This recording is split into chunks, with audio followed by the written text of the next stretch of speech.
শিক্ষার্থী অনলাইন ম্যাথসের পক্ষ থেকে অনলাইন ক্লাসে তোমাদেরকে আবারও মোবারকবাদ জানাই। পাশাপাশি আইডিয়াল হেলথ ইনস্টিটিউট কুসুমেদি কোর্সের যে সকল ছাত্রছাত্রী ভাই বোনেরা রয়েছেন তাদেরকেও মোবারকবাদ জানিয়ে আমি মোহাম্মদ জিল্লুর রহমান শুরু করছি আজকে এইটা হাইপারটেনসিভ ড্রাগ মূলত কী এবং এটার ক্লাসিফাই নিয়ে। তো সর্বপ্রথমে মহান আল্লাহ তাআলার কাছে কৃতজ্ঞতা প্রকাশ করি। আলহামদুলিল্লাহ আমাদেরকে সুস্থ রেখেছেন। আমি দোয়া করি আপনারাও বাসায় সুস্থ আছেন, ভালো আছেন, নিরাপদে থাকবেন এই কামনায় আজকে আমরা শুরু করবো এইটা হাইপারটেনসিভ ড্রাগ। চলুন শুরু করি। আমাদের বস্তুটা থাকবে ঠিক এভাবে ডিভাইড এন্ড ক্লাসিফাই এইটা হাইপারটেনসিভ ড্রাগ। এইটা হাইপারটেনসিভ ড্রাগের ডিভাইড এন্ড ক্লাসিফাই। তো আমরা আগে জানবো যে এইটা হাইপারটেনসিভ ড্রাগটার মধ্যে কি ড্রাগ সম্পর্কে আমরা প্রত্যেকেই অবগত, মেডিসিন ওষুধ। আর এইটা হাইপারটেনসিভ ড্রাগটা হলো মূলত ওই সমস্ত ড্রাগ যেই ড্রাগগুলো মূলত হাইপার টেনশন কমায়, দুশ্চিন্তা কমায়, অর্থাৎ মানুষের প্রশান্তি দান করে। বিশেষ করে যাদেরকে হাই ব্লাড প্রেশার রয়েছেন, হার্টের প্রবলেম রয়েছেন, লাংসের প্রবলেম রয়েছে, অনেক গুরুত্বপূর্ণ বিষয়গুলো এই হাইপার টেনশন ড্রাগ কমায় এবং এটা অত্যধিক গুরুত্বপূর্ণ আমাদের লাইফে। বিশেষ করে একজন মেডিকেল সহযোগী হিসেবে আমাদের প্রত্যেকে এটা জানা জরুরি। তো আমরা বিস্তারিত শুরু করি, সবাই একটু মনোযোগ দিয়ে ফলো করবেন। Define anti-hypertensive drug.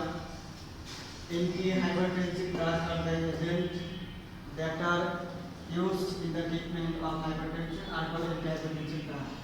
অর্থাৎ anti-hypertensive drugs are the agents, একটা উপাদান that are used in the treatment, যেটা ব্যবহার করা চিকিৎসা প্রদানের জন্য of hypertension, দুশ্চিন্তা, are called anti-hypertensive drugs.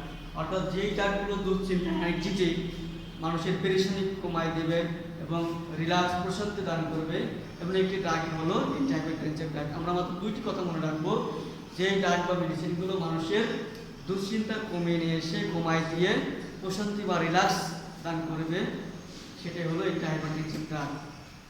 এখন আমরা ক্লাসিফিকেশন অফ এইটা হাইপারটেনসিভ ড্রাগ। এইটা হাইপারটেনসিভ ড্রাগ ক্লাসিফাই আমরা কয়েকটি ভাগে ভাগ করছি। ক্যারেক্টারিস্টিক্স 2, যে number sympathetic agent, direct rate of calcium channel বরাবর এবং এসিই। আমরা একটা একটা করে ডিটেইলস নিয়ে আলোচনা করছি, তোমরা একটু মনোযোগ দিয়ে ফলো করবে অবশ্যই। তো আমাদের প্রথমে আমরা আসছি যে ডায়াবেটিক্সটা কি। ডায়াবেটিক্স এটা হচ্ছে মূত্রবর্ধক। লুপ ডায়াবেটিক্স আমরা প্রত্যেকে জানি। এই যে লুপ শব্দটা আসলো, ডায়াবেটিক্স মানে যেটা হচ্ছে পলায়ন রাস্তা, যার ভিতর দিয়ে বের হয়ে যাবে, অর্থাৎ পালিয়ে যাবে, পলায়নের রাস্তা বলো না ভাই, টিউব আকৃতির যেটা মাঝখান দিয়ে পালিয়ে যাবে। আমরা প্রত্যেকে কিডনি জানি, এই কিডনির এইভাবে অনেকগুলো টিউব হয়ে গেছে, এখান দিয়ে পোষক ক্রিয়া বের হয়ে যায় কিডনির মাধ্যমে। আমরা জানি যার কিডনি কিন্তু পোষকটা সিক্রেশন করে এবং সে ইনক্রিজ করে, অর্থাৎ production and secretion of urine kidney, এরকম একটা কাজ আছে কিডনির। তো এখানে হচ্ছে লুপ ডায়াবেটিক্স, যেহেতু মূত্রবর্ধক অর্থাৎ লুপ পলায় যাবে ডায়াবেটিক্স। এই আর ওষুধটার নাম হলো ফ্রুসিমাইড। আমরা প্রত্যেকে মনে রাখবো যেটা ফ্রুসিমাইড। এই গাছটা অবশ্যই সেখানে মূত্রবর্ধক হবে এবং পোশাকটা আমাদের দেহ থেকে বের হয়ে যাবে। খুব গুরুত্বপূর্ণ একটি বিষয় মনোযোগ দিয়ে ফলো করতে হবে। এরপরে আমরা থাইরয়েড ডায়াবেটিক্স, আরেকটা অংশ ডায়াবেটিক্স, একটা শুধু আর একটা থাইরয়েড ডায়াবেটিক্স, হাইড্রোক্লোরোথাইরয়েড। এই দুইটাই হচ্ছে ডায়াবেটিক মেডিসিন। আর ডায়াবেটিক শব্দের অর্থ মূত্রবর্ধক, এগুলো আমাদের শরীর থেকে কিডনির মাধ্যমে সাকুম প্রক্রিয়া কি করবে, বের করে দেবে। তারপরে শিক্ষার্থী আশা করি অবশ্যই খুব গুরুত্বপূর্ণ বিষয়, এটা ফলো করবা। এখন দেখো 2 নম্বর পয়েন্টটা বলা হয়েছে এখানে, বি নাম্বার সিম্প্যাথোলাইটিক এজেন্ট। অ্যাকচুয়ালি সিম্প্যাথোলাইটিক এজেন্টটা কি? সিম্প্যাথোলাইটিক এজেন্টটা মূলত হলো সহানুভূতিশীল, অনুকরণীয় আর সেন্ট্রালি অ্যাক্টিং। 1 নম্বর পয়েন্ট হচ্ছে সেন্ট্রালি অ্যাক্টিং, যেটা কেন্দ্রীয়ভাবে কাজ করবে। অর্থাৎ এই ড্রাগগুলো আমাদের সরাসরি মস্তিষ্কের উপরে কাজ করবে। এটা যদি সলভ করবো আমরা, এই যে সিম্প্যাথোলাইটিক এজেন্ট এটা হচ্ছে অনুকরণীয়, সহানুভূতিশীল। আর centrally acting, number centrally acting, সেই ড্রাগগুলো সরাসরি কেন্দ্রীয়ভাবে আমাদের মস্তিষ্কের উপরে কাজ করবে। কেন? কিন্তু মানুষের এটা সিম্প্যাথোলাইটিক এজেন্ট হিসেবে কাজ করছে। এক্সাম্পল কোন মিথাইল ডোপা এবং ক্লোরোটাইন, এই যে দুটো মেডিসিন, মিথাইল ডোপা এবং ক্লোরোটাইন, এই দুটো মেডিসিন কিন্তু অবশ্যই আমাদের মস্তিষ্কের উপরে কাজ করে দুশ্চিন্তা পেরেশানি এটা কমাই দিবে। সহজেই আমাদের টেনশন রিমুভ হবে, আমরা মুক্তি পাবো, আমরা সহজেই টেনশন ফ্রি থাকবো, ব্লাড প্রেশার কমে আসবে। এবার হচ্ছে beta receptor antagonist, alpha receptor antagonist. এই যে দুটো বিটা এবং আলফা আমরা প্রত্যেকই জানি হার্টের যে চেম্বারগুলো রয়েছে, ঠিক আছে, এখানে সরাসরি হার্টের উপরে কাজ করে বিটা রিসেপ্টর অ্যান্টাগনিস্ট পক্ষে, বিটা পক্ষে এবং আলফা রিসেপ্টর অ্যান্টাগনিস্ট পক্ষে কাজ করে। যেমন এটিনোল এবং প্রোপানোল, এই দুটো ওষুধ মূলত কিন্তু আমরা প্রেশারের জন্য ডাক্তাররা সাজেশন করে থাকে অথবা আমরা সাজেশন করে থাকি। যাদের হাই ব্লাড প্রেশার হয়ে যায়, যারা হাই ব্লাড প্রেশার বা উচ্চ রক্তচাপে ভুগতে থাকেন, তারা এই ডাকগুলো ডাক্তাররা কন্টিনিউ লিখতে থাকেন যাতে এই ডাকটা চলবে, এইভাবে লেখা থাকে। যেমন বলছি এটিনোল এবং প্রোপানোল, এই এটিনোল এবং প্রোপানোলের দুটো এক্সাম্পল আমরা বলতে পারি।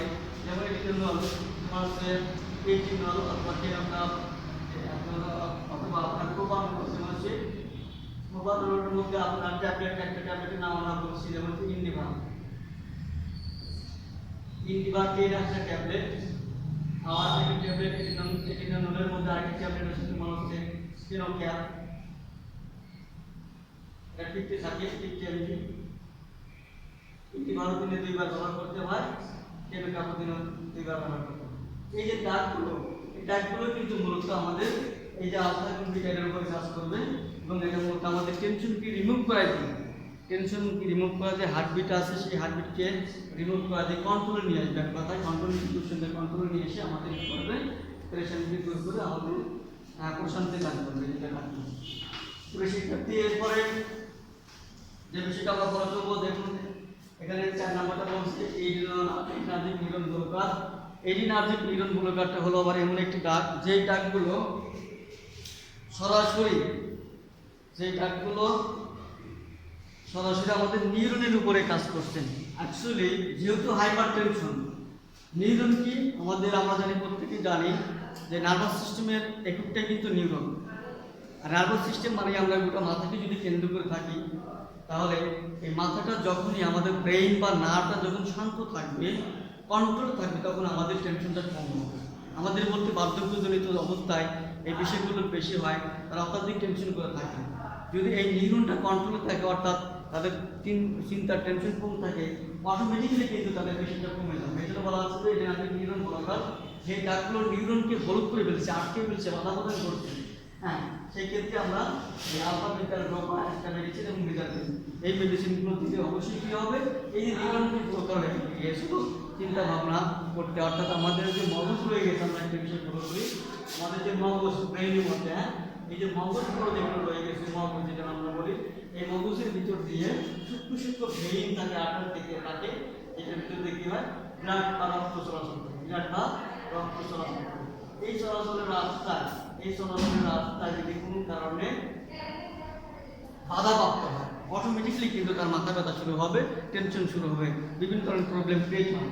এই জন্যই আমরা নিউরন ব্লকারকে শুকাইতে, অর্থাৎ এই যে নালীগুলো মানুষ যখন টেনশন করে তখন তার নার্ভাস সিস্টেমের যে বিভিন্ন স্নায়ুগুলো রয়েছে, ওই স্নায়ুগুলোর তোমার যে রাস্তাগুলো সরু হয়ে যায়, সংকুচিত হয়ে যাওয়ার ফলে তার অটোমেটিক্যালি ব্লাড সাপ্লাই বাধাপ্রাপ্ত হয়, অটোমেটিকলি মাথার টেনশনটা বেড়ে যায় অথবা মাথা ব্যথা বেড়ে যায়। এই জন্য আমরা এই ডাকগুলো ব্যবহার করলে এই নিয়মগুলো কাজগুলো শুরু যাবে, আমাদের টেনশনটা কমে যাবে, মাথা ব্যথা কমে যাবে। তারপরে শিক্ষার্থী, এরপর আমরা আরেকটি বিষয় জানবো, ডাইরেক্ট ভেসিকুলেটরস, হাইড্রালাজিন অ্যান্ড ডায়াজক্সাইড। ডাইরেক্ট ভেসিকুলেটরসটা কি? ডাইরেক্টটা আমরা জানি সরাসরি যেটা কাজ করছে সেটা হলো পিটুইটারি গ্রন্থি থেকে নিঃসৃত এক প্রকার হরমোন, যেটি প্রসব ক্রিয়া কমায় এবং রক্তচাপ বাড়ায়। আমরা একটা বিষয় ক্লিয়ার হব, পিটুইটারি গ্রন্থি থেকে নিঃসৃত এক প্রকার হরমোন যেটা প্রসব ক্রিয়া কমায় এবং রক্তচাপ বাড়ায়, এটা হচ্ছে ডাইরেক্ট ভ্যাসোডিলেটরস। কথাটা ফলো করবা, ডাইলেটরস মানে কিন্তু সেটা প্রসারিত করবে।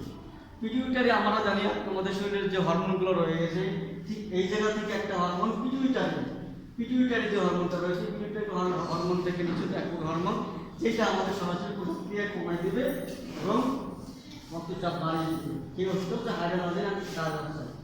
এবার আছে calcium channel blocker. Calcium channel blocker হচ্ছে নিকোটিডিন এবং ভিরাপাজিন। এই দুটো ওষুধও কিন্তু নিকোটিডিন আমাদের পেশেন্টটা মারাত্মকভাবে কন্ট্রোল করে। শিক্ষার্থী অত্যাধিক গুরুত্বপূর্ণ বিষয় এই নিকোটিডিন এবং অ্যামোডিপিন। কোন ব্যক্তির প্রেশার যদি আমরা এটা প্র্যাকটিক্যালি দেখেছি, প্রেশার যদি মনে করো যে 190/100 অথবা হতে পারে হচ্ছে 180 বাই হচ্ছে 100 ইত্যাদি প্রেশার হয়ে গেলে সেই ক্ষেত্রে ওই পেশেন্টের তোমার হচ্ছে নাক দিয়ে ব্লাড বা রক্ত বের হতে পারে। আমরা যদি প্রাথমিকভাবে এটাকে নিয়ন্ত্রণ করার জন্য একটা ট্যাবলেট আছে নিপিন NIFIN, এই নিপিন ট্যাবলেটটা যদি আমরা 2 থেকে 3টা ট্যাবলেট অথবা 3 থেকে 4টি ট্যাবলেট জিহ্বার নিচে যদি দিয়ে 2 থেকে 3 মিনিট রাখা হয়, অটোমেটিক্যালি ওই পেশেন্টের প্রেশারটা কন্ট্রোলে চলে আসবে। এটা হচ্ছে ক্যালসিয়াম চ্যানেল ব্লকার। এরপর আছে ACEI। ACEI-টা কি? Angiotensin converting enzyme inhibitor, example captopril এবং গ্যামিপ্রিল। এটা মূলত প্রেশারের জন্য এক প্রকার ওষুধ, অর্থাৎ আমাদের সরাসরি প্রেশারকে নিয়ন্ত্রণ করে। এনজিওটেনসিন কনভার্টিং এনজাইম ইনহিবিটরগুলো। তো প্রিয় শিক্ষার্থী, আশা করি আজকের এই বিষয়গুলো তোমরা অবশ্যই বুঝতে পেরেছো। আগামীতে অন্য বিষয় নিয়ে আমরা আলোচনা করবো। আজকের মতো এখানেই শেষ করছি। তবে যাবার আগে একটি কথাই বলছি, আজকের যে বিষয়টা আমরা আলোচনা করলাম, define anti hypertensive drug, classify anti hypertensive drug, এর মূল উদ্দেশ্যটা হলো অ্যান্টি হাইপারটেনসিভ ড্রাগ আরেকটি বিষয় যেটা আমাদের সরাসরি প্রেশার কন্ট্রোলে রাখবে, দুশ্চিন্তা রিমুভ করবে। বিশেষ করে বার্ধক্যজনিত এই অ্যান্টি হাইপারটেনসিভ ড্রাগগুলো ডাক্তাররা লিখে থাকেন, অথবা এই পেশেন্ট মানেই মিনিমাম তাদের বয়স 40 বা 50 আপ হবে, তাদেরই এই হাইপারটেনসিভ ড্রাগ দিতে হয়।